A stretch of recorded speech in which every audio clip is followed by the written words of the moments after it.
Hello, everybody, and welcome back to another episode of It's Related. I promise. We gotta do that again because Magunga needs to. We didn't brief Magunga. Yeah. You didn't. We didn't. Yeah, sorry. I just realized. And This is a regular. This is a regular. Okay. So that is on us. Allow us to do that again.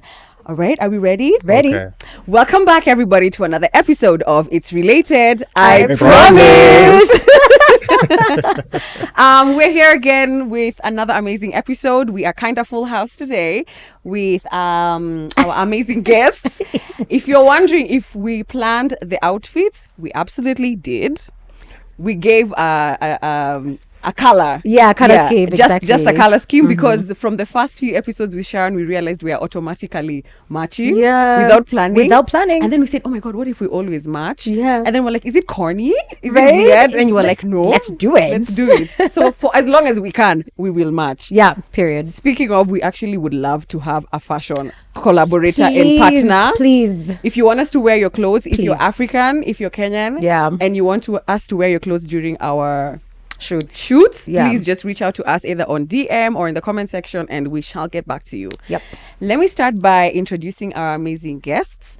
Actually, let me start by introducing myself. Yeah. I am your host for today. My name is Jules, also known as Jules Her on Instagram. You can also find me on my own podcast. So This Is Love, available on Spotify or wherever you find your podcast. Shameless plug. And then to my right, we have the voice of the man who everyone, Literally. you guys have been wanting to see. You're like, where is this guy? How does he look like? Oh my God, he's so sexy. Yeah, he is. He is a sex symbol. Yeah, such a disappointment. Absolutely not. We like the black hair. It's called the what? Salt and pepper. Salt and pepper, bald Yeah. heads. Please introduce yourself to our audience. Well, hello everyone. My name is Des, and it's wonderful to be back on IRIP. Karibu. Ooh. This is Des, guys. This is the Des, guy finally. I'm always at loggerheads with, which was only one episode. It though, was right? just one, yeah. Yeah. Not loggerheads. Is it log? No, it's How not would you log- describe see, it? this is how we start. Yeah, then not loggerheads. like his, It the was head of the healthy, logger. healthy banter. Healthy Healthy banter. banter. Yeah. Mhm. And Intellectual banter. intellectual banter. And to my left, we have the one and only, the magnificent, the so eloquent, Oh, so eloquent. And does he say? intelligent, the one and only, the Magunga. Magunga, please introduce yourself. Where can we find you? Who are you? Yeah, I'm Magunga Williams. I am a digital storyteller. I started writing and then delved into photography and videography. Yeah. Yeah. And where can people find you? Social media, mostly Instagram and TikTok, Twitter as well, by the handles The Magunga. Yeah. Yeah. The Magunga. The Magunga. Yes. All The right. Magunga, Love it. Yes. And to my furthest right. Yes, and I'm Sharon, aka Shazo, and I am Julia's co-host, co-founder. And so excited to have this conversation because it's been a long time coming and a lot to share, a lot to be discussed. So yeah, welcome everyone. All right. So I want us to kick off this conversation. This is a conversation it's something I've been wanting to discuss for a very, very, very long time. I just didn't know how to go about it because I've experienced, if you can't already tell from the title of the episode, we are going to be talking about intertribal relationships or marriages, and just what that looks like for us from our perspective, especially because the country we live in is plagued by tribalism. And there are usually a lot of tensions that exist between the idea of marrying somebody from another tribe, especially if they're from a different tribal grouping, like Bantu, Nilot kind of thing. And I have been in that situation in the past. But I do have to put a small disclaimer that because to me, this is a very sensitive topic. These are opinions based on our personal experiences. Yeah. Right. And so, basically that's what we'll be talking about.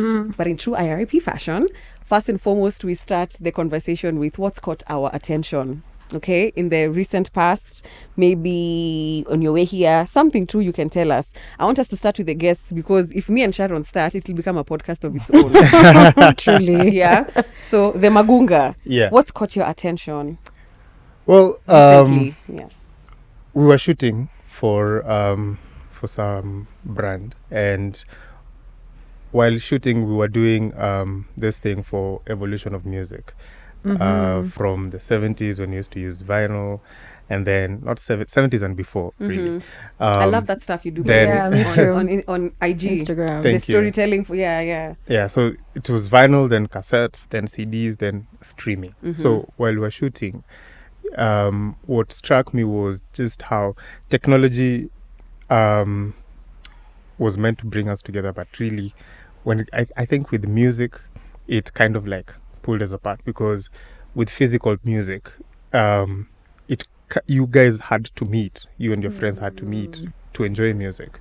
It's one of the things that used to pull people together. If you're meeting at record stores, if you're bringing a record over, or a CD or a tape or whatever it is, because you couldn't possibly own all of them. So there were the ones that you could own, and then some. Somebody has something yeah. you don't have. When we're doing the streaming era, it's sending a link, Yeah. Yes, I'll just send you a Spotify link or a YouTube link. So if you were to meet, probably it has to be a bit more intentional, or if you meet at a concert maybe. But the era of physical music used to be a point of connection. Yeah. Yeah. Even, That was quite interesting, I thought. yeah, and even it's also that irony exists throughout technology, I think, cause it's the same thing like with, all these connecting apps, the Facebooks, the Instagrams, whatever. They do bring people together, yes, but what happens is that even when you're together physically, everyone is still in those apps connecting to other people. It's an irony. It's an irony. And then even then you'd think that because you are on the same WhatsApp group with someone, then you know how they're doing, or you feel like you're in touch, so you can go for months without seeing someone. But since you talk on WhatsApp and then you follow each other on social media, then you feel like you're connected. False but familiarity. not quite. Yeah. Okay. Interesting. I love that. Des, what's caught your attention of late? Nothing that creative. I know, you don't want to go after Magunga. It doesn't have to be. That's a tough one to follow up on. But I would just say it's the disgruntledness and inability of Kenyans to ever be satisfied with anything. First, we had a Kenya shilling that was plummeting against the dollar and the euro, and people were like, oh, this country, this, that, and the other. Then the shilling gains value. Why? It's false. Me and those people there. Yeah, I'm losing money. It's I like, am losing money. what do you want? What is it that's going to make you happy? And it's Decisions were made, bro. Decisions were made when it was when it starts falling 7 bob a day. Then you find that people are not happy, and you realize that happiness for people is really a state of mind, because no matter which way the economic climate changes, there's still going to be disgruntled people. So that's always very interesting to me, is how that and the taxation in our country, how people are really feeling the effects and how people are really upset. And it's not just from a certain economic class, it's everyone who's being funneled into the system and being digitized with e-TIMs, and you have to have a receipt. If you don't, it's there. People are wanting to go back to a cash system. It's interesting that your last interview was on digital banking systems, and now you find with our taxation, people are running back to cash because they're like, the tax man is on my neck. Yeah, that's so true. So in the last week or two, you find that people from different stratas of society are so disgruntled, and they're having to be adopted and onboarded into digital platforms in order to get tax breaks, this, that, and the other. And it's they almost want to throw their hands up. Yeah. So that's my two bob. Interesting. Mine, I don't know that it's that I know. macroeconomic. It's actually very microeconomic. It's about me. So, this morning, I was very angry. Some stuff happened. And like I always say to my friends or people around me that I get angry maybe once or twice a year. Like, that like enraged, like that sort of anger. Like I'm very slow. Okay, it wasn't wrath. It wasn't that crazy. But I'm slow to anger as a person. But this morning I was very angry. And I sat down with myself when the situation kind of boils down, and I realized that when I'm angry, I cry.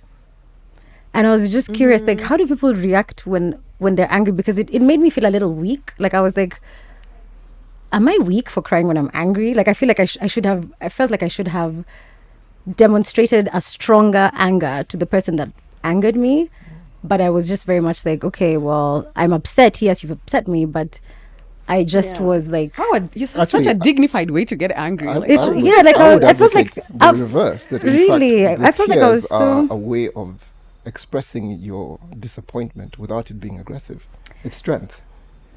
Oh, thank you. But I just felt like the person probably does not understand doesn't matter how angry I am. Yes. And I think that leaves room for them to anger me again. Whereas I feel like if I had the demeanor of like people who get angry and they're like pissed, then you're not gonna like mess with them anymore. So I just remember thinking like, man, do I need to learn to show anger in a more efficient way so that people don't mess with me? Because I just wanted to cry. Like, I was just like holding back tears versus holding back, like an explosive reaction. So that caught my attention, and I was like, damn, maybe is there a way to be angry that helps you versus the one that maybe doesn't? So food for thought. Food for thought. Why did you start by saying that was not a big thing? That's deep. Yeah. Yeah. Oh, sorry, babes. I know you had a tough morning. Yeah, this morning was... Especially you. We all did, but you had a tough morning. Yeah. Pole lakini. And I was saying it's a dignified way. I wish I could say like, when I get angry, I just cry. Like, yeah, I feel like your anger is... I was like, excuse me, what did you say? Do I need to channel you? I was like... But I was just like, yeah, I'm so upset. No, but I do get it. There's sometimes I get so angry, I cry. And you have to let it out. Because I read or I listened to a podcast recently talking about tears having some cortisol in them, which is what, the stress hormone. So you need to cry, release it, let it come out of your body. Is fine. Yeah, and I would rather have a crying response to whatever happened than an explosive response. I always have to manage my responses, especially if somebody fucks me over. I'm like, excuse me. I wish I pull it together. I wish I could. It's somewhere in culture between. that tells you that tears are a sign of weakness when it's not. It is, in other cultures, tears would be the sign of real disappointment and whatever, and strength and resilience and being able to express it without it being disastrous in that regard. So I wouldn't look at it as any form of, just change your cultural perspective. Fair enough. Yeah, you don't need to shout, babe. Yeah. So here's what caught my attention. As per usual, it's related. I promise. It's random. It's related. I promise. So the other day, I did a quick ad on my stories. It's not an ad, it was maybe like a call out. A friend of mine had a bunch of kittens and she's like, Juice, please help me look for homes for these kittens. And I posted and I got a lot of responses. So one of these ladies was like, hey, I'm interested. My name is so-and-so. And then she came back like 2 hours later. She came back like 2 hours later saying, oh, sorry, my name is so-and-so. This is my pseudo account, but here's my number. So this person can get into contact with me. And it had me thinking like, about pseudo accounts and why people have pseudo accounts. And I want to know if, especially let's say Magunga and Sharon, who are already in this like public space, do you have a pseudo account? Because from my understanding, people have burner accounts or pseudo accounts so that they can scroll through the internet and like and comment, but it's not official Sharon Mashira or it's not Jules Ha and it's not the Magunga. But I've never gotten a pseudo account because the only times I've felt the temptation or the urge to get a pseudo account is when I see somebody trolling me and I'm like, I wish I could go back to this comment and really say what I think. Respond to after I go to your page, I'm like, you're such a do nothing. First of all, okay, that's what our high school teacher used to say. You're a do nothing. Yeah, she used to call us do nothings. Anyway, I'm like, you're such a do nothing, and you're here talking to me. You're not creating. You're not creating shit, and you have hella opinions. And then I would stop myself because I'm like, I'll do that. Then it's your name. not my name. And then I have that energy with me, that anger. Like, I'm just an angry. So every time something happens, I'm like, let me use my studio account. And I'm like, I don't want to walk with that. Oh. You know, anger is a burden. Let me just say that. Like, it's a, you know, so that's the only reason I haven't done it, even though I want to, so that I can hit back. I'm like, I got you, you know, even you. But yeah, I'm just worried to have that energy. Do you have a pseudo account? I do. What is it for? What's the purpose? It's funny. My pseudo account is because I feel like my current feed on official Sharon Mashira is a lot of like, it doesn't necessarily feed me. I just get to see what people are up to. So my pseudo account it feeds me with creativity. Like, I don't follow anyone in like the industry or in the like it's like my safe, quiet space. Okay. That has more like motivational stuff. Creators that I don't know, like I don't even follow you. I don't follow any, like I just follow, it's where I go for inspiration, let me put it that way. Oh, interesting. Yeah, so it's just a different approach. But also I have someone who manages my current social media account. So I feel like because of how she uses it doesn't, like my feed doesn't feed me. So my pseudo account just feeds my creative side. Does that make sense? Okay. Yeah. Do you have Magunga, one? do you have a pseudo account? You are who you are. I am who I am. It's too much work. But you know, I people feel like with, you know people with pseudo accounts. I know people who have pseudo accounts and they don't do our kind of work. It's because of the nature of their job that would not allow them to express themselves freely. So you'll find like you have a cat account or something. Yeah. You know, so because of conflict of interest, then they create an account so that they can enjoy social media freely. But I know the ones you're talking about, the ones for creating an account so that you can a trolling account. You can hit back. That's Honestly, that's if a I lot have of something work. to say, I'll just say it with my Your my chest. name. And Yeah, I know. what You've shall done be that shall be. I before. don't know. Yeah, we know. You've done that before, but we won't address that. We in won't this address that. forum. Magunga trolled us back in the day. Are we getting into it? So Anyway, moving it's on. fine. We've grown up. No, we grew up and we talked about it. Did you talk about it? We made amends. Okay, but I didn't get a anyway. It's fine. Yeah. So that's why I was like, really, Magunga? And then I was such a fan of his work. After that, I unfollowed, blogged. Girl, we were trending on Twitter. But you made us I trend. made us trend on Twitter. Like, You guys have exaggerate that. are you joking? But today we are here to talk about Intertribal what are we talking about? relationships. Okay, guys, let's start this conversation. Oops, sorry. Can I just kick my shoe back? Please keep that in the video. Yeah. So I want us to talk about Esther, not her real name, and this is her story. This is a real life story. It happened to her, and for whatever reason, she just couldn't be here on the podcast. And so what we did is that I had a pre-interview with her last night, actually, and we went through this journey that she went through, and I want us to use this story to kind of kickstart this conversation. Okay. All right. So Esther was born and raised in Nairobi.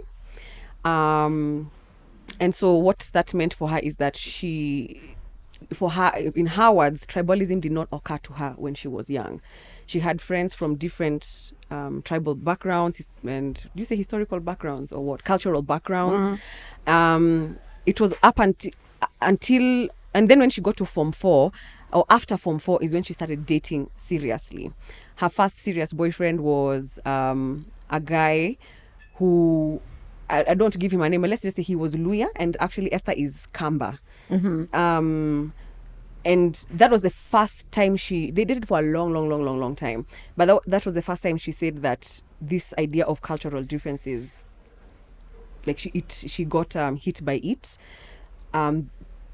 You know, and that was the first time even her father or somebody in her family mentioned that, hey, if you're going to marry this person, you know, are you ready for what's about to come? But anyway, they broke up. Another reason by this, she said that she was not really seeing an issue with tribalism or rather, intertribal dating, was because her parents are also from different tribes. Okay. And then a few years later, she meets the man that she ended up marrying, who was a Luo man. And remember, Esther Why are you is smiling? Kamba. Magunga is Luo. So, Your people. yes. Yeah, he's like, damn right you. Yeah. Here we go. Here we go. Yeah. For those who might not know, obviously, I mean, Luos and Kambas, the issue is usually about Luos and Kikuyus mostly in this country, but Kamba is part of the. Is Kamba part of Gema? No. Yes. Yes. it? Gikuyu, Embu, Meru, It's the There's no Giku- K. Akamba. Akamba. Really? The Gema, yes. So it's the Bantu group, the whatever. Anyway, In walks in her Luo boyfriend. They date. She loves him. He loves her. By this, she also wanted me to point out that she, even despite knowing what she knew a little bit about, this might be an issue. Tribalism was not a thing for her because even at the time she was working in Western, her best friend still is a Luo lady, and when they got married with Mr. What can we call him? Omondi? No, that is so tribalist. We call him Jonathan. Oh. So this guy is called Jonathan. Esther and Jonathan. Okay. You already said it's Luo, so you can Yeah. do anything. But I don't want to be like, Yeah, no, it fair. was Mwehaki and Right. And Omondi. Like, yeah, that's very, very tribal. So I'm trying to be, that's why I've given Yeah, her name balanced. Esther, and we're going to call him Jonathan, but we know Okay. she was Okay. Kamba and he was Luo. So she got married to Jonathan, and her best friend, who is still her best friend to date, is Luo. And her best friend told her, like, before they got married, like, babe, are you sure, like, you want to do this? Because, like, coming to this side, I'm telling you, it's a lot. yeah. And she was like, yeah, whatever, this is the man she loves, it's the man she chose. So they get married, and as soon as she gives birth, she got pregnant, she got her firstborn baby, her mother-in-law moved in To their house, their matrimonial home. into their matrimonial home, because what she was told is that it is customary for the mother-in-law to come. I don't know how true it is, Magunga is here, but to come and help, especially the first months, to help take care of the baby. And while she welcomed this, what she was upset about was that she was not allowed to have what is this Kikuyu one where we carry the baby? Is it Itara? No, the Itara is different. That's, Goshogia mwana. yeah. But it's The an what? It's an baby Itara. No. It's an Itega. No. Itega. It's an Itega. Itega. So in Kikuyu culture, we have Itega, that Goshogia mwana, where we have the aunties who come, the mother's friends come, and they take the baby round. They hold the baby in turns as they pray and sing Bless the blessing. So you're blessing the child. So she was told she can't. She was like, okay, fine. Oh, also she wanted her mom to also move in to help with the baby, but she was finding it hard to do that because her mother-in-law is in the house and she couldn't even have her Itara. Okay. Anyway, Itega. So she lets that go. And yeah, so the mom is there, blah, blah, blah, blah. The mother-in-law goes back to wherever she was from. The mother-in-law, her husband's side of the family, Jonathan's side of the family did not live in Nairobi. They also didn't live in Western. They lived in another city in Nairobi, in Kenya. So let's say, not Kisumu, maybe Mombasa. Let's say that, yeah. A few months later, the mom and the family had a wedding in Nairobi. So they came to Nairobi, and The family of Jonathan. Mm-hmm. And when everyone went back to their homes, now Jonathan's sister, who is now Esther's sister-in-law, stayed behind, and the mom also. But the mom didn't stay for too long. She went back home, but then she left the sister-in-law there. So now the sister-in-law stayed. And then kidogo, two brothers of Jonathan come and they stay. So she's like, she starts asking like, hey, like, what's, I want my home back. And basically the feedback she was getting is, in fact, she was even saying, see, we can set them up in a hotel or an Airbnb or something like that. And basically what she was being told is, no, this is how we do it. Like, if you have the capacity to take care of somebody and they're in town, then you take care of them. They can come stay, and they don't have to tell you, I'm going to be out of here in 2 nights, or I'm only staying for a week. They can stay for months and months and months. And at the time, she was very upset about that because her husband used to travel a lot for work. Oh, so when she comes home, it's the brothers are there, they're watching football. She can't watch her shows, but she's told, but this is family now. And one particular incident that she was saying was that there's one day she was in the shower And I think this is after the brothers had left, everyone had left. One of her brother-in-laws came to visit, and instead of waiting for her in the sitting room after the nanny let him in, he went to the bedroom and waited for her on the bed. So she's come out of the shower and she's like, Allah. And he's like, no, just change here. We can have this discussion quickly. We have to do this. And, later on when she asked about it, she was told, but if you die, this brother-in-law, you will inherit. This is her story. This is, in Luo customs, And Kikuyu. and Kikuyu, if your husband dies, the bereaved or the widow can be inherited by the brothers. So that is what she was told. So she was like, it should not be so weird. Like, you can tell him to leave, but don't be so alarmed about it. Okay, these are just things that she was highlighting. All right, so anyway, eventually the tensions of these cultural differences continued to just brew in the relationship. And what she struggled a lot with was that whenever she talked to her hubby is like, there's nothing I can do. And eventually their marriage ended.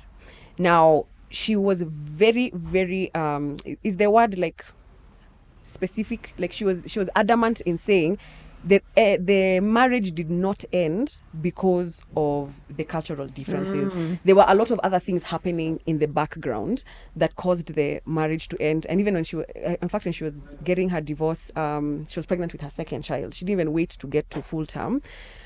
But she was saying the fact that they were not able, the cultural differences made it harder, almost impossible, basically, for them to get through the tough times. And she was saying, usually when you get married, the first 2-3 years are very hard. So if you already don't have a system that works and allows for like good communication, it'll fumble. And that's basically what happened to them. So I asked her, what are her thoughts now? Like, would she do it again? How does she feel about this idea of intertribal marriages? And she said, first and foremost, she understands why a lot of parents give advice to kids the way they do. They might say it's okay to have friends from whatever tribe, but when you're getting married, just be careful, because you might go and suffer on the other side, or they'll come here and they suffer because of those cultural differences. Not that she's for it, she says she understands it. She also said that she has friends who have intertribal marriages, not only with Luo Kamba but Luo Kikuyu, and she's seen their marriages work. But the difference that she sees between those marriages and her marriage is the fact that her husband was not able to speak up for her, was not able to defend her and to kind of put her part of the decision making. She'd just be told things are happening and she's not a part of it. And I asked her, so if one of your children comes to you and says, okay, this is my person, they're from a different tribe, would you, knowing what you know, would you be against it? And she said no. But what she will tell her child or tell her daughter is slow down. Get to understand the background of this person, get to understand the family, and try and figure out what kind of man is this in relationship to his mother and father. Is he a daddy's boy or a mommy's boy, in the sense that he cannot say, guys, you can come visit, but you have to give us a heads up, that kind of thing. Those are the things she'd tell her child to consider. And when I asked her, would you do it again? She laughed for very long before replying. And she just said, I would basically employ the same principles, the ones I've just mentioned. She would be very cautious this time, and she would take her time completely, like whatever it takes, because she sees the challenges that arise with intertribal marriages. And that is the story of... Can I jump in? Esther. Feel free to jump in. It seems to me her marital problems on a tribal level are incidental. I think her biggest problem was her man not stepping in to protect her from the things that she was seeing as the problems within the marriage that were coming from the outside, that being his extended family. So I think even if she had married a Kamba guy and her in-laws came in and infiltrated her house, she would have had the same issues. So I don't think it was a cultural thing. It's more of a thing where, as you mentioned in the latter part of your summation, that he didn't step up for her. So I don't think based on what she gave you in your interview with her, I don't think her marriage crumbled because their issue was tribal. That's my assessment of their relationship. I mean, that's... Yeah. I have the same feeling, because if he could have been from any other tribe, really, and probably what he would have needed to protect her from were not tribal cultural based, it could have been anything else, but because he was kind of like aloof to her sentiments about what was going on in the house, then she had to go through what she did. And it could have been from literally anyone from any other tribe, Yeah. that But particular one. But yeah. the things that you guys that she mentioned, some of them are true. Yeah. Like the cultural practices of Yeah, through the thing of relatives and so I inheritance, wife inheritance. I don't remember. I have a very short memory of my life where it was just parents and siblings in the house. Yeah, we had relatives come and go, and maybe because at the time that's how I grew up. I grew up thinking that's normal. So much later, you come to realize, oh, by the way, there are people who have lived their entire lives in their homes. It's just their parents and Siblings. their and the siblings. I don't have that. I was brought up by cousins who I don't even know how we are related. Like, Yeah. they're always around. The thing with the brother being in the bedroom, that's strange. bit extreme. It's strange. It's I don't think that's proper, because I know there are things to do with wife inheritance, yeah, and there are rules to these things. It's not just any brother, for instance. It has to be the younger one. The elder cannot inherit the wife of the younger. Okay. Yeah, you inherit upwards, Upwards. not downwards. But it has rules. The person has to be dead, before you inherit. It has to be a ceremony. Yeah, like there has to Preferably. be a whole ceremony. Does the wife have to only consent? time when anything sexual could happen is when, for instance, if the husband is unable to sire children, and then the other guy is brought in. So it's not just there is a living room, but then let's have this meeting in the bedroom. Yeah. That doesn't sound like that Yeah. should happen. So what's your background? You said, first of all, I'd like to know if we all grew up in the city, because I feel like there's a difference between the people who grew up out of the city, because out of the city, people are more and more, by and large, grouped by tribe in this country. I grew up in Nairobi, so tribalism did not occur to me until my early 20s, when I was dating a Luo for Oh Lord. on and off for 8 years, So that's when my parents would be like, hey, you know, if you go that side, are you ready? Those kind of things. Those aunties would say things, and I'm like, hiya. And then even him on his side, the last round, because we were on and off, he came and told me, listen, now if we're getting married, we have to tell the folks now. Yeah. Let's not get emotionally invested, and then we get disappointed, because he had previously been in a relationship with I believe she was a Kalenjin lady, and he was rejected as a Luo man from pursuing her father. Yeah. Where did you have any idea? How did you grow up, and how did your ideas around intertribal dating and or tribalism evolve? I grew up in Kisumu, which is actually quite different from growing up in Shags. So when I'm in Nairobi and I say I'm going to Kisumu, people say I'm going to Shags. That's a whole city by itself.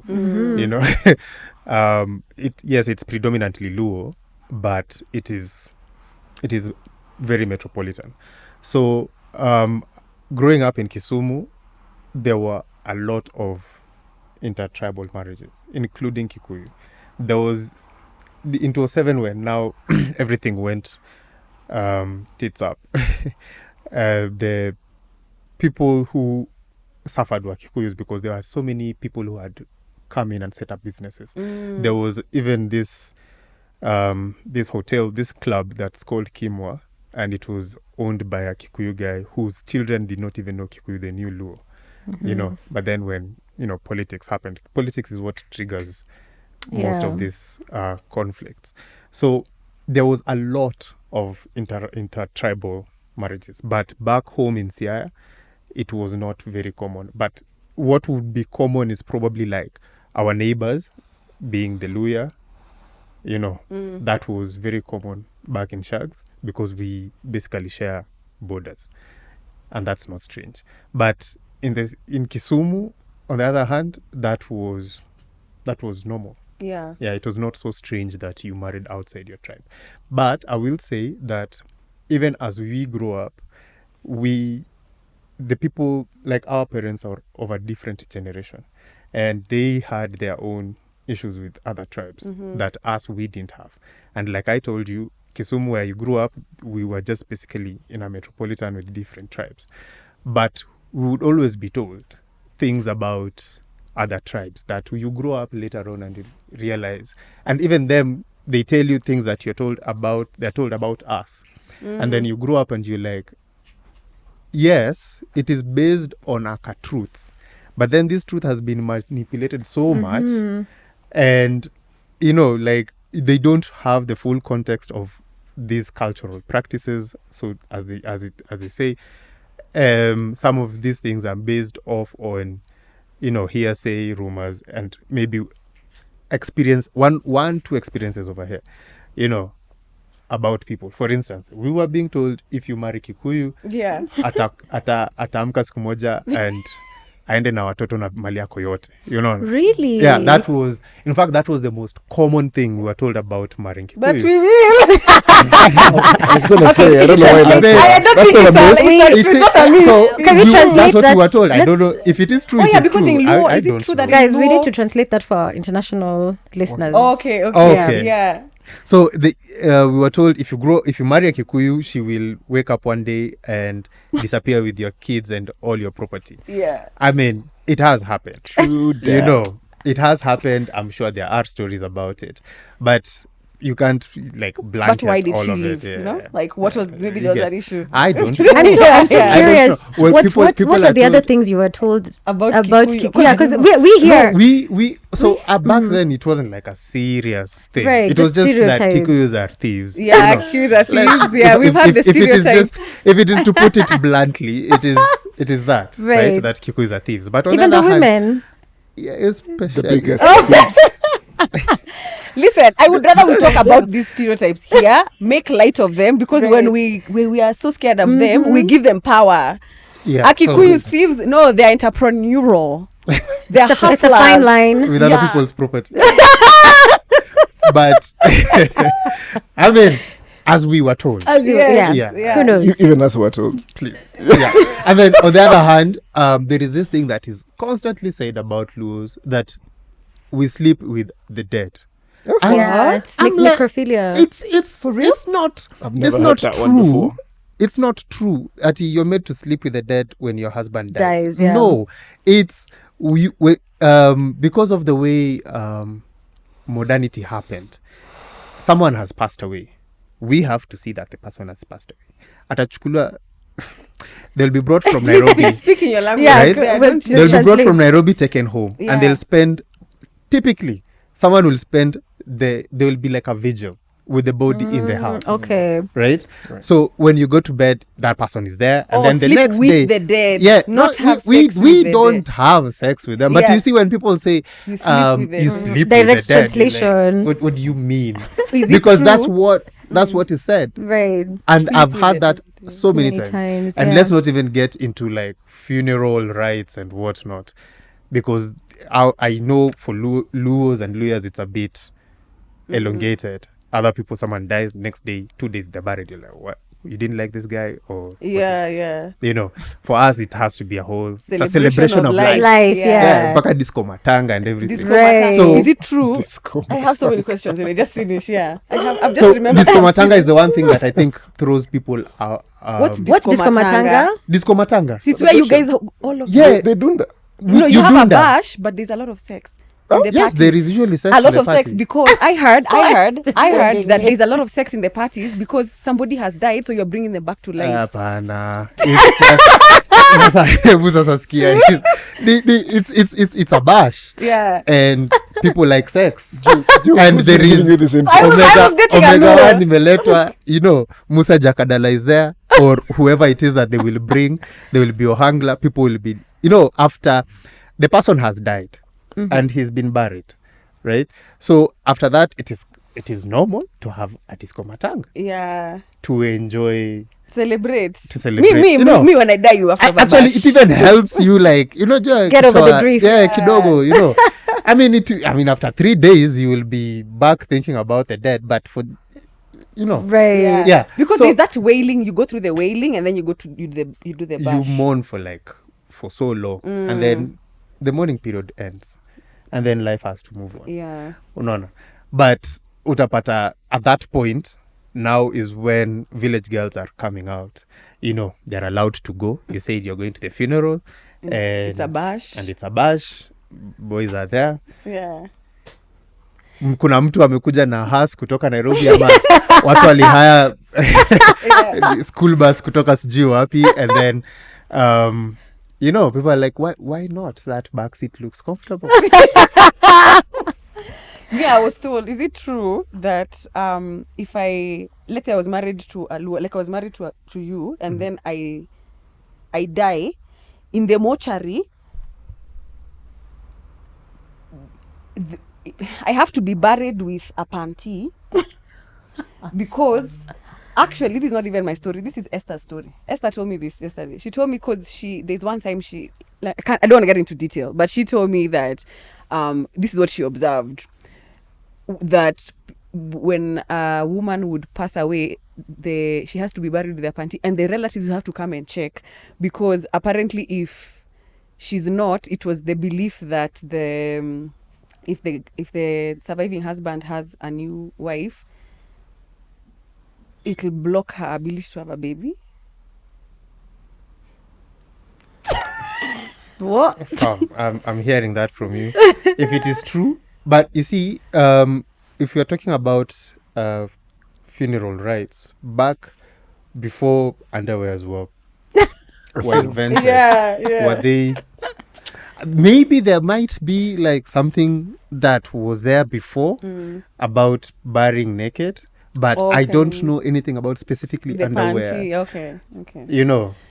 All right. Esther, No, that's Ululu. one. Esther alikipitia, man. I'm so sorry. Yeah. I'm so sorry for To Esther. her, yeah. And now she has kids who are now half Kamba and half Luo, and she's still trying to find ways to connect her kids to her dad's side.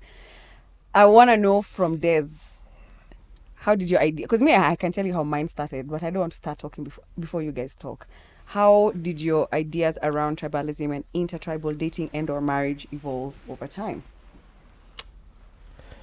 Well, born and raised in Nairobi. Yeah. Tribalism. Okay, so I left the country at a young age and went to the States, and there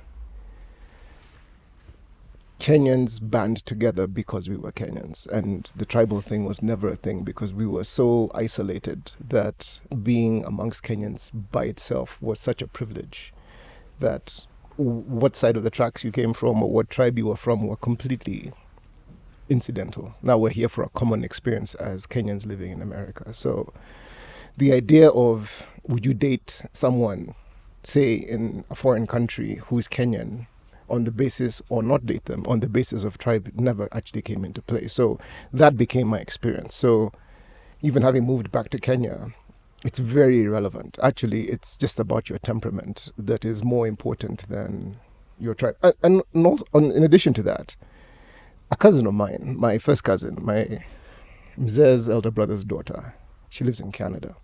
She did a genealogy test, and she was so shocked at the results that she sent an entire email to the whole family. It's like, you guys think we're cukes? Shock on you. So it turns out, at least from our Waze's side, that most of our blood is actually Oromo, then Maasai, and then Kikuyu.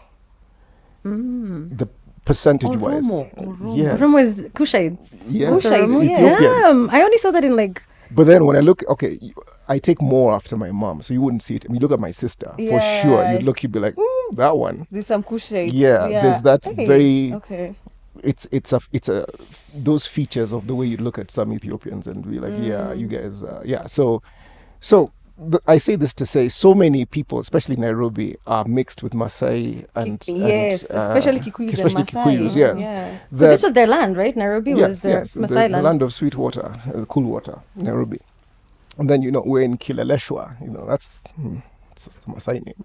So, Oh. yeah. So when you look, you identify based on a community, but you're genetically not necessarily that thing. So a lot of people, it's like African Americans, they did a genealogy test on African Americans, and sorry to segue into something entirely different, It's but related, I promise. it is related. So they found out that a lot of the slaves who were men were castrated.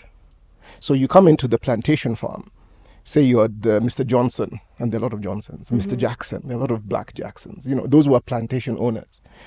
Those guys would castrate the males. So who would have sex with the female black women? The slave owners. Exactly. And So you really are the overseers. paternalistically a Johnson. You really are. So when they looked at their lineage, you find most of them are Scottish, they're Vikings, they have so much European blood, but on the surface they look black.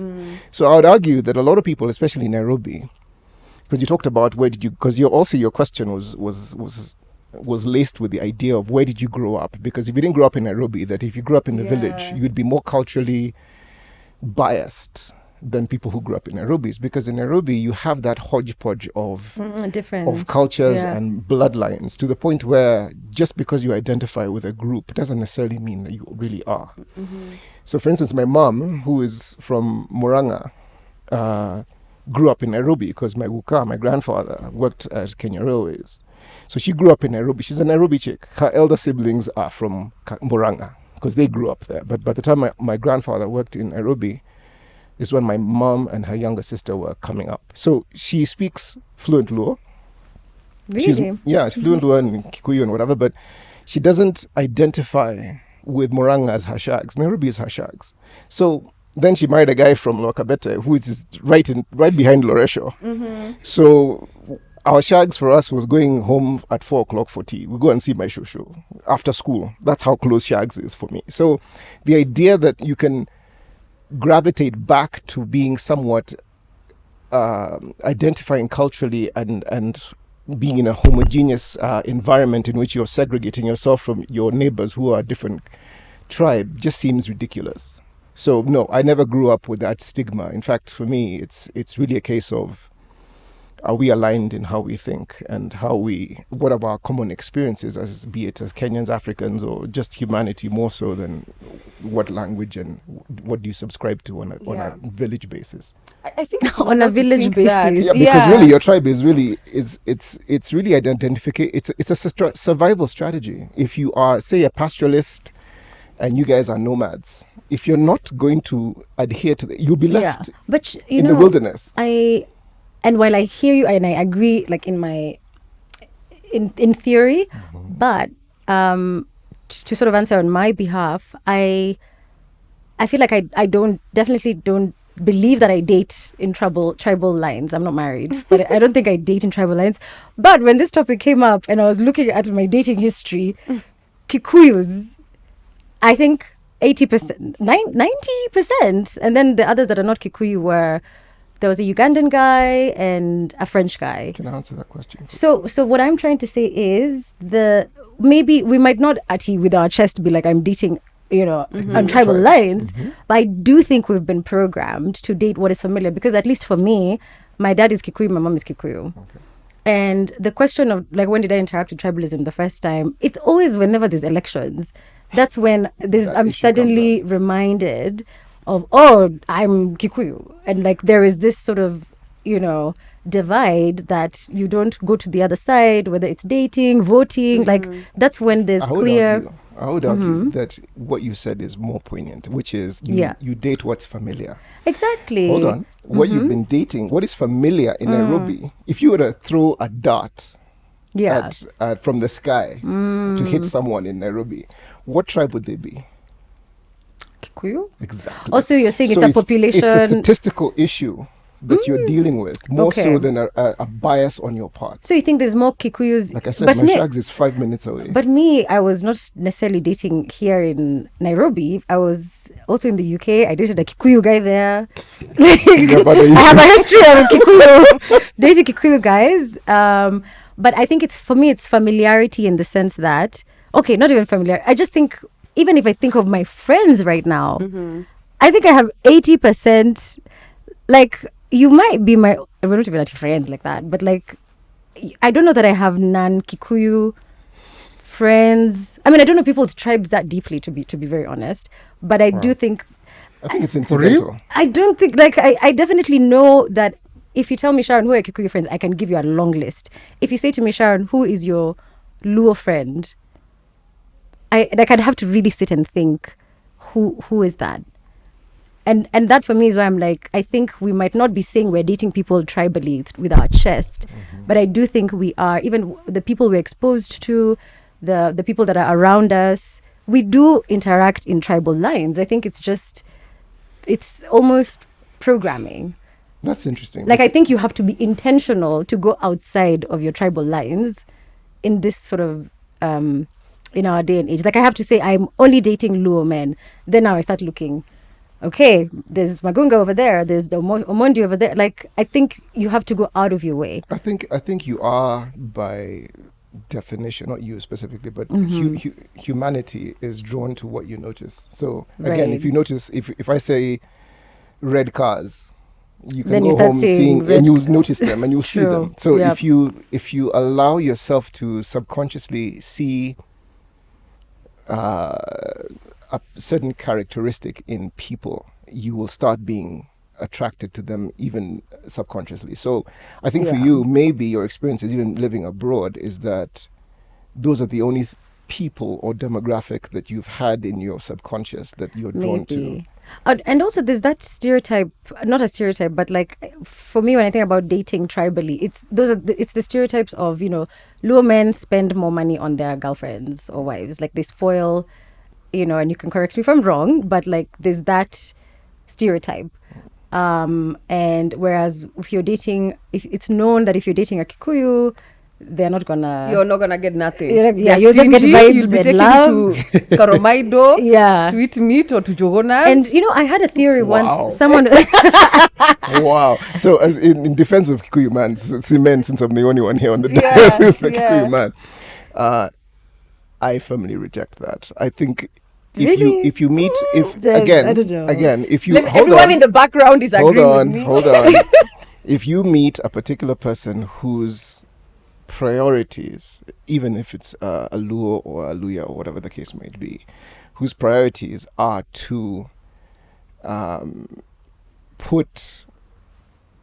to impress and to spoil someone, say, at the expense of everything else, then that'll be their priority.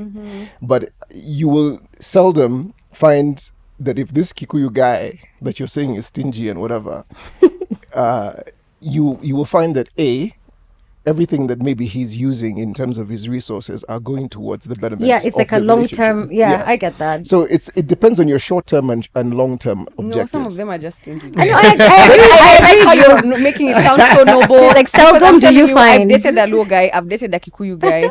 I've also dated Taita, Kamba. So, me, I have been there. I am the rainbow of the country.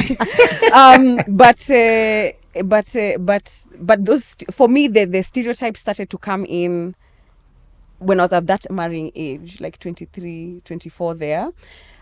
I honestly did not care about tribe. In fact, let's not go to me. Let me go to where I'm trying to get at. We seem to be talking about Luo Kikuyu. That's like the biggest comparison that we are saying. The If two I- men on the dais. Oh yeah, the Luo and the Kikuyu man, yes. But like, Supposed Kikuyu. yeah. Where did this tension? Does anyone have any idea Yes, where of this course. tension began? The tension is all, as he said, is all political. It's all political. I would say pre-independence, that, and I think our founding father made an egregious error in not laying the foundation for a country that works on a tribal level and allocates resources equally. And I think access to capital, opportunities, and being embraced would have been the first thing. Like, for instance, Julius Nyerere, his approach was to Tanzania. His approach was to suppress tribal differences and you make Swahili and being Tanzanian the paramount thing, which is why Tanzanians don't identify on a tribal basis. We could have actually done the reverse, because I think our diversity is actually our strength. We could have actually celebrated our differences and actually brought. I think our cultural differences are only there because of ignorance. So Esther didn't know what Luo traditions are like because she didn't know. Had she grown up in an environment or in a Kenya from 1963 that was embracive of Luo culture to Kambas, and the reverse equally being true. So even if we picked like African Americans have, Black History Month, for the whole month of February, you celebrate Black culture. If we had Luo Month, Kikuyu Month, Luya Month. Okay, we have 42 tribes. We'll have No, at least even if we just said 12. Even Actually, if we just we said can 12. do weeks But because we have which 12 are you going to choose? Just the biggest no, by we do- demographic. we Even do if you did that, weeks, fine. because we have 40 whatever break tribes. it down however you Yeah. please. But the Kikuyu point week, is, had yeah. we just literally to the point where government, schools, and radio and TV were all broadcast in that language, even the newspapers, and our folks' generation would be like, "What the heck is this?" But by the time we come up, we see it as completely normal. We know what itaras are and gurarios are and disco matangas. So to the point where when someone comes from a different quote unquote tribe, we're like, we even start salimianing in their language. So what? So that should have been celebrated, and I think that's the missed opportunity we So could that have had. like in South Africa where they have 11 national languages, and they Zulu. pretty much know each Each other's other's, languages. yeah. I'm not quite familiar with the society and how they relate amongst themselves, but what I know is that there is more love for people of their own kind, but then they have a common enemy, which is, of course, the white oppressors, domination. yes. So, but in Kenya, I would not personally, I'm talking hypothetically, I would rather marry a white person than a Kikuyu. I would rather, there was this person who came on Twitter someday and said they were Luo, and actually at first I didn't get the nuance of what he was saying, probably consciously or unconsciously, but he was saying, let's promote Luo language. Tell your children that a grandmother is not called Shosho, it's called Dani. And the maize and beans meal, it's not called Gideri, it's called Nyoyo. You know, it is, there are Luo words for these things, but because of modernity, all this, because of, living in Nairobi and cultural exchange, then of course media and all these things, Gideri is much more prominent than Nyoyo, and Shosho, mother-in-law, the show became, media has promoted a lot of Kikuyu words. So when he said that, I went straight to retweet. But then I did not read that down there where he said, you'd rather at least they learn English than learn Kikuyu. At that point I was like, Ebu, step back. This is some colonial language that was forced on us, right? And you'd rather they learn that as opposed to learn another African language. But what is the genesis of that? You'd rather this than that. It goes to politics. It goes to pre-independence. Post-independence. It's actually with the, I forget his name, Ofafa Jericho, what's his name? I keep forgetting the guy who was assassinated, and then that started causing problems between Kikuyus and Luos. Then it goes into 1963 between Kenyatta and Odinga one. And then, of course, assassination of Tom Mboya, Robert Uko. Now that one, now things just go downhill from there. Right, yeah. Yeah, and then it all breaks out, like it all blows up in 2007. Yeah, because at the head was a Kikuyu person, Kibaki and Raila. So if it wasn't for that political climate, would you still, or would this person still have said what he said? Probably about not. Yes, probably not. And that feeds into, now that when that kind of hatred is spread, it's not spread politically and it ends in politics. It seeps into our cultural, our social interaction. So there are people who, they were taught, their grandfathers went somewhere and swore some blood. And did what? Some blood Took an oath. Yeah. Took an Blood oath. oath. A Kikuyu oath. Mau oath. Yeah, and they would never, ever look at me and say, that this guy is I would vote for this guy, or I would marry this guy, or I would want my child to. You know, there are people who are hardliners like that, and similarly on this other side because of tension. Now, the thing that you said, you said, why is it only Luos and Kikuyus? I don't know if there is another duality in Kenya that has that rivalry, that kind of and the reason, because I don't know, even the things you're mentioning, the assassination of, I actually don't know how this came to be. Maybe I need to do some research, especially because when I look at that's a failure of 844. Sawa, failure of 844. Malkiat Singh But really did did us 844 wrong. teach us why Kikuyus and Luos have attention? I didn't even know that. In school, they didn't teach us that. No. I came to learn about these things when I started going for plays and stuff, and I'm like, wait, because I was like looking at it geographically. Kikuyus are in central so Kenya. far away. Luos are in western Kenya. There is no point in time, even in the history of this country, before the white man came, that we were interacting. We did not share a border. There's no time we were fighting for resources. There's no time. Nope. And I was even trying, for me, if anything, Kikuyu should really be beefing with Maasais because they had a lot of beef. Yes, they did intermarrying. They were friends and they're not friends. But if anything, that would make sense. One is a Nilot, one is a Bantu. But now with Luos and Kikuyus, I'm always just like, where does this come from? It's politics. It's politics. And, Yeah. That's the access answer. to, and It's it goes just back politics. to There is access no to answer. resources, and it goes back to modern industrial culture of jobs, opportunities, government tender. I mean, everything to do with how you can essentially run a nation, and the pride of a people or who have a representative from their community being at the helm of that control is where it's all politically based, and politically that now transcended into allocation of resources to different communities. That's really what it boils down to. And I feel like In fact, if anything, people like Obama Senior, when he moved back to Kenya, felt extremely ostracized by not feeling included as part of the revolutionary process in post-independent Kenya. Yet he was a child of the airlift. So he benefited from all of those kinds of programs that came in from the West. But when he came back home, he was not brought in as an asset. He was never meant to feel like because an asset. Kikuyus were in power? Correct. You know, I feel like our parents' generation, their tribal lines were, political. But I feel like the other generation, because we're not that politically charged. I don't speak for everyone, but We are. I mean, we are. But let's say for the city, some people in the certain parts of the city aren't as politically charged in the sort of millennial demographic, and I think they date tribally because of that point I made earlier, which is a Kikuyu guy will behave this way when you're dating him or marrying him, and a Luo man will behave this way. It's not necessarily political, it's like lifestyle, It's cultural. it's cultural, but like it's not of course it's tied to politics, because at the end of the day, why are you able to spend more if like there's connections there? But And also Luos dress better. yeah, there's a I feel like Luos are like they're like Nigerians in a way, like they have a similar boisterous, for sure they have a similar I know, boisterous. babe, they do. We've talked. Yeah, They have Luos and Nigerians. I feel like similar when I went boisterous- to Lagos, I was like, this is For like sure. this That guy. is full of laws. It's full of Luos.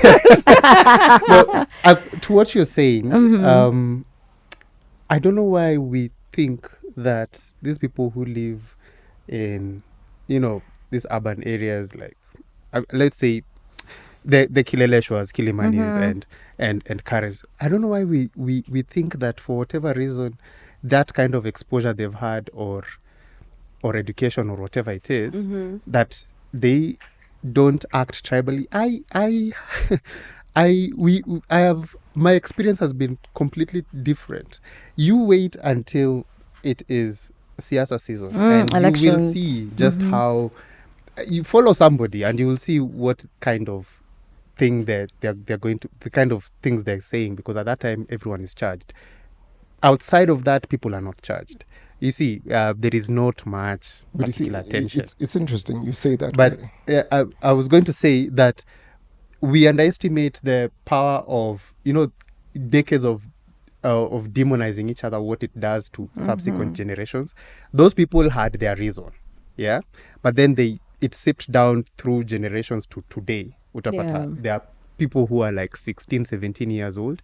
They were not even probably that conscious when 207 was happening. They maybe they knew, they saw it, but they didn't understand it fully. Yeah, and that is just 207. Leave alone everything else before that. But they just grow up knowing that this is the tribe you can marry and this is the tribe you can't marry. They can't explain it, but that is what it is. Let me interject and tell you, have you seen the social experiment where they get 3 people in a room and they're actors who've been told, whenever you hear a bell, you stand up. The bell goes off again, you sit down. And then they keep bringing people in, and those who don't stand up are removed. And those who do stand up and sit down on the bell are kept. And then they eventually fill the whole room. When they fill the room with people who are compliant, the 3 actors who know why they're doing it are removed, and everyone continues. Yeah. So I'd argue that when you talk about intergenerational biases, that they don't even know where it's stemming from. Yep. It's because they've been conditioned in a way that those who had reason are not even there anymore. So we need, the blessing is a new generation with now technology being a part of a new generation's culture would hopefully begin to remove and not exacerbate these differences that are really completely unfounded and are from a bygone era. So it's really incumbent on those who lived the life of, we talked about vinyl on your intro, to streaming. Those who, like us, who have been there from 8 tracks to streaming, who can understand an analog life in my life to a completely digital time, to be this conduit for people who are now coming up to realize that this is actually stupidity. But I think they do, but they don't know why they have these. They're subconscious, like the way Sharon was talking about. Even when in the UK, she still only dated. You don't even know why you're doing it. I was very surprised when you said your circles is mostly Kikuyu, and yet you live this metropolitan life. You meet all kinds of people. I don't know what tribe of people are in this room behind the screens, but I mean, you probably don't know, but you interact with people from everywhere in your daily life.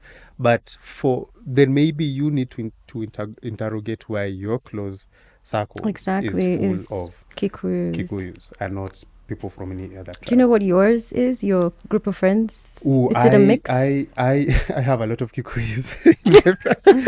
Honestly, so Are you married to a Kikuyu? funny? No. Okay.